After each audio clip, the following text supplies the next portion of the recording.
어제 많이 놀라셨죠? 오늘은 과연 이런 흐름에서 벗어날 수 있을 것인가? 10월의 첫 번째 고래일 그 신고식을 호되게 치렀던 날이었습니다. 이번 주 이제 오늘과 내일 이 거래일만을 남겨두고요. 우리는 또 조금 더 특별하고 조금 더 긴 연휴에 들어가게 될 겁니다. 이 거래일 동안 들고 갈지 팔고 갈지 좀 더 고민이 깊어지는 현재 시점입니다. 그렇다면 간밤에 미국 증시는 어땠는지 오늘장 우리 증시에 영향을 미칠 만한 뉴스부터 꼼꼼하게 정리해보시죠. 핵심 뉴스 보겠습니다.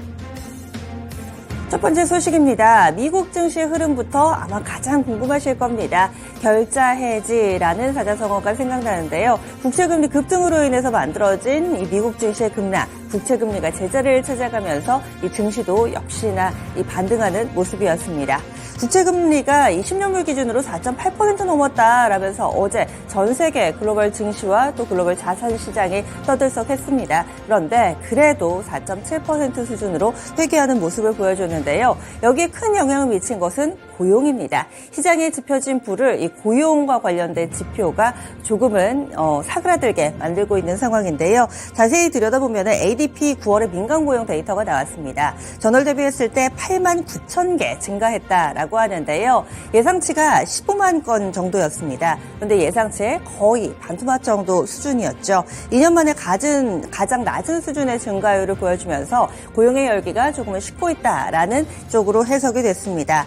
이에 따라서 국채금리도 어느 정도 좀 진정되는 모습을 나타내는데요. 문제는 이겁니다. 그 전날에 졸트 보고서가 발표가 됐고요. 이 시간에도 소개를 해드렸습니다. 졸트 보고서와 상반된다는 게 문제입니다. 졸트 보고서 상으로는 여전히 고용이 상당히 높은 수준을 유지하고 있어서 고용의 열기를 확인시켜줬다면 이 간밤에 나왔던 ADP 민간 고용 데이터 같은 경우 고용의 열기가 식고 있다라는 것을 의미를 했는데요. 이에 따라서 시장은 갈팡질팡하고 있습니다. 오는 6일에 고용보고서가 발표되는데요. 따라서 이것이 더 중요할 것으로 보입니다. 고용의 3부작, 그 마지막을 장식할 고용보고서 그 내용도 함께 좀 정리해드리겠고요. 이에 따라서 미국의 3대 지수 나란히 1% 안팎의 오름세를 보여줬습니다. 다우는 0.4%가량의 오름세 나타냈고요. S&P는 0.81%, 그리고 나스닥 지수가 1.35% 오르면서 가장 강한 상승 탄력을 나타냈습니다. 이런 가운데 기술주들 전반의 반등 탄력 좋았고요. 테슬라 6% 정도 올랐습니다. 반면에 에너지 섹터가 전체적으로 약세 움직임을 나타냈습니다. 바로 이어서 두 번째 소식에서 에너지 섹터의 약세 이유를 보실 수 있는데요. 네, 바로 국제유가 관련된 부분입니다. 지금 현재 차트 보고 계시죠? 올해 들어서 꾸준히 오름세를 나타냈습니다. 그리고 나서는 이제는 거의 100달러에 육박했다라는 내용까지도 전해지면서 이 100달러 가시화, 그리고 또 시간 문제다. 이 연말까지는 100달러 가지 않을까라는 의견이 상당히 팽배했습니다. 설 연휴 직전을 다시 상기시켜 보더라도 그때 유가 얘기 정말 많이 했었죠. 이에 따라서 석유 도소매 관련된 종목군들이 움직임을 나타내기도 했는데 그 이후에는 약간은 좀 꺾이는 모습이었고요. 그리고 간밤에 만들어진 큰 음봉을 좀 보셔야 되겠습니다. 간밤에는 큰 폭의 하락 움직임을 나타냈습니다. WTI 기준으로 말씀드리면은요, 배럴당 84.22달러로 거래를 마쳤습니다. 그러니까 5.6%의 급락세를 보여준 겁니다. 5.6% 하락하면서 지금 쭉 이 선을 따라가 보시면은요, 8월 말 수준까지 회귀돼 있다라는 것을 볼 수가 있습니다. 80달러 선 중반까지 뒷걸음질 친 국제유가인데, 그렇다면 국제유가 급락 이유는 무엇인가? 역시나 이것도 국채금리에 있습니다. 고금리 장기화, 최근 들어서 기사에서 H4L이라는 단어 많이 보게 되실 겁니다. 말이 어려운데요. 이 higher for longer입니다. 고금리의 장기화, 이로 인해서 전 세계적으로 경기가 위축될 것이다라는 우려였고요. 이렇게 되면 또 경기가 안 좋아지면서 원유에 대한 수요가 줄지 않을까라는 이 논리하에 국제유가가 간밤에 큰 폭의 하락 움직임을 나타낸 겁니다. 국제유가 상승을 자극할 만한 요인이 오히려 있었는데도 불구하고 말이죠. 이 상승 자극 요인은 사우디 쪽에서 나왔습니다. 사우디아라비아의 에너지부에서는 공식 성명을 내고 이 연말까지 감산을 지속한다라는 발표가 있었음에도 불구하고 이 국제유가가 큰 폭의 하락 움직임을 나타내게 된 겁니다. 그러면 관련주 정리해 보겠습니다. 석유, 도소매 관련주들 워낙 국제유가에 좀 민감하게 반응을 나타내는데요. 어제장 시장 전체적인 하락 움직임 보여주면서 전반적인 약세 3에서 7%가량의 급락세를 보여줬습니다. 과연 오늘장에서 어떤 흐름을 나타낼지 관련주 정리해봤습니다. 다음 세 번째 소식입니다. 센 놈이 옵니다. 바로 IPO 시장의 대어라고 할 수 있는 두산 로보틱스인데요. 오늘의 상장 그 디데이입니다.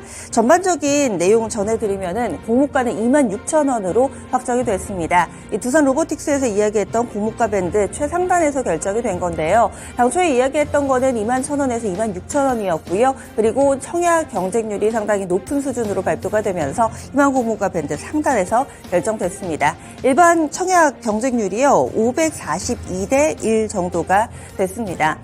공모가 기준으로 봤을 때 두산 로보틱스의 시가총액은 일단은 1조 6,853억 원 정도로 예상이 되는데요. 레인보우 로보틱스 시총이 지금 3조가 약간 안 됩니다. 따라서 오늘 2배가 된다, 주가가 100% 오른다, 이 더블이 된다라고 하면은 바로 레인보우 로보틱스의 시가총액을 넘어서게 되고요. 참고로 따따상이 가능할까? 이 부분도 많이 궁금하실 겁니다. 이제 이 신규 상장주의 규정이 바뀌면서 최상단이 하루에 400%까지 오르게 되죠. 400% 오른 가격은 104,000원입니다. 오늘 이 가격이 나온다면은 따따상 이렇게 생각해 주시면 될 것 같네요. 관전 포인트가 그래서 압축해보면 두 가지입니다. 이 시가총액 현재 이 로봇의 대장이라고 할 수 있는 레인보우 로보틱스를 넘어설 것인가, 그리고 두 번째는 따따상 104,000원 갈 것인가, 이 두 가지가 관전 포인트고요. 변수 있습니다. 뭔가 타이밍이 조금은 아슬아슬한데요. 어제 우리 증시가 큰 폭의 하락 움직임을 나타내는 상황 속에서 맞이하는 데뷔전은 약간은 좀 부담스럽기는 합니다. 이 변수를 극복해낼 수 있을지도 보셔야겠습니다. 그러면 관련된 종목 보겠습니다. 두산 로보틱스가 상장을 하면 어떻게 될지 지금 이렇게 시세가 써 있는데요. 확인해 보시면 될 것 같고요. 두산 같은 경우는 더블 카운팅 이슈 있습니다. 그동안은 지분 가치를 인정받으면서 주가가 급등하는 모습이었는데요. 오히려 상장을 하게 되면 더블 카운팅에 또 밀려 내려가는 종목도 상당히 있었죠. 그 밖에 종목군들 보시면은요. 어제 같은 경우 시장 하락하면서 로보주들 대거 급락하는 모습을 보여줬습니다. 대표적으로 레인보우 로보틱스가 8%나 하락했었는데 과연 분위기 반전의 역할을 해줄 수 있을 것인지 오늘 장에 주목받는 이벤트입니다.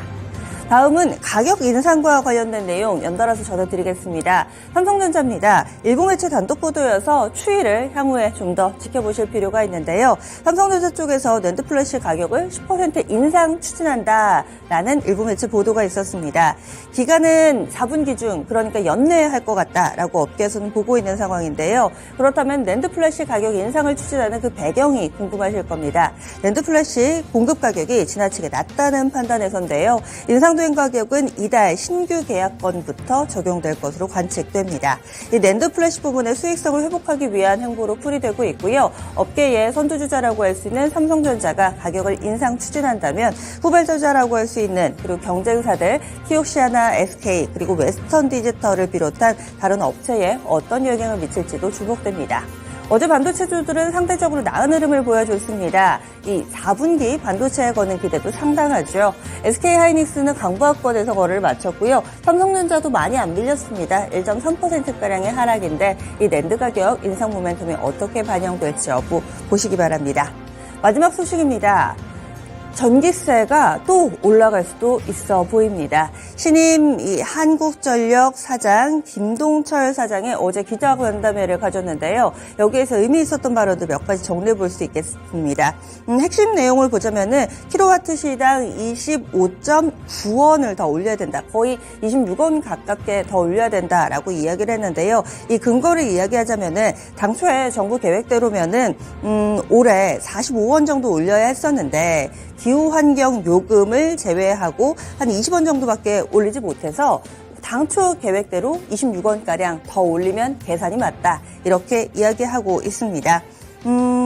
그리고 또 전기요금을 왜 올려야 되느냐, 그 당위성에 대해서도 상당히 오랜 시간을 들여서 피력을 했는데요. 전기요금이 적절하지 않으면 에너지 과소비하고 또 더 많은 에너지를 수입하고 환율을 밀어 올리고 결국에 물가의 부담을 준다, 이런 논리로 설명을 하고 있습니다. 따라서 신임 한국전력의 사장의 의지가 워낙에 강력합니다.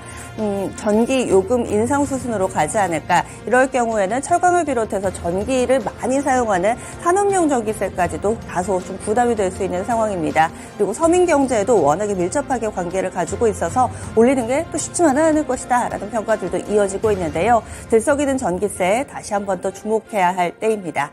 그러면 한국전력 주가 보겠습니다. 한국전력 주식은 아마 정말 오랜만에 보실 겁니다. 최근에 거래도 메말라 붙어 있고요. 움직임 거의 없습니다. 3% 가까이 어제 하락했네요. 17,500원. 아무래도 시장 하락할 때는 이런 종목군들 유틸리티는 덜 밀리죠. 그래서 어제 많이 빠지지는 않았습니다.